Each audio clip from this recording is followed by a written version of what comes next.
उस समय के तत्कालीन राजनीति के ध्रुव के केंद्र, जिनकी आज जन्म जयंती है, रीवा से मूलतः रहने वाले, अपनी सादगी, निष्पक्षता, स्वतंत्रता के आंदोलन में भाग लेकर समाज सेवा के क्षेत्र में भी अपनी विशेष पहचान बनाने वाले, सरल सादगी के साथ न्यायिक परंपरा के धनी, मैं आज उनकी जयंती के अवसर पर मध्य प्रदेश सरकार की ओर से उनको स्मरण भी कर रहा हूँ और उनकी ये जयंती भी है।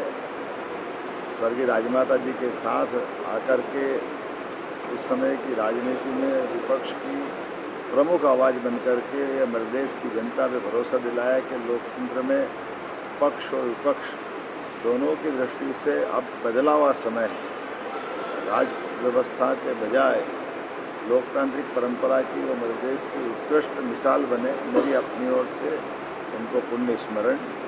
हम पुनः आज विधानसभा के हमारे माननीय अध्यक्ष जी को धन्यवाद देना चाहूँगा, जिनके कारण से प्रत्येक मुख्यमंत्री या विधानसभा अध्यक्ष ऐसी महत्वपूर्ण हस्तियों की जयंती मनाने की आपने उत्कृष्ट परंपरा कायम की है, जिनके कारण से हम अपने राज्य के अंदर बीते उस इतिहास की ऐसी महत्वपूर्ण हस्तियों को स्मरण करते हैं। मैं बाबा महाकाल से विनम्र प्रार्थना करता हूँ कि फिर हमारे बीच में ऐसे उत्कृष्ट नेताओं को इस लोकतंत्र के लिए पुनः अपने आशीष देकर के भेजे, ताकि दुनिया का सबसे बड़ा लोकतंत्र अपनी गौरवशाली यात्रा के ऐसे हस्तियों को हमारे बीच में पुनः लोकतंत्र की मजबूती के लिए मौका दे।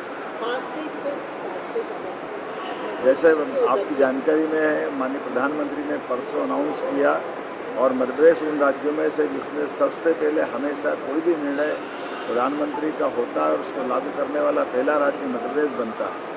कल हमने अपने प्रकार के समसामयिक ऐसे द्रुत गति से चलने वाले मुकदमों के निवारण की दृष्टि से, उनके क्रियान्वयन की दृष्टि से 4 फास्ट ट्रैक कोर्ट की घोषणा की है, जिसमें ऐसे तमाम प्रकार के अपराधी जो किसी भी प्रकार की कोई परीक्षा के या परीक्षा से जुड़े हुए किसी भी घटनाक्रम में या जिनके मुकदमे बनते हैं, तो 3 महीने से कम समय में फास्ट ट्रैक में उनका निराकरण होगा।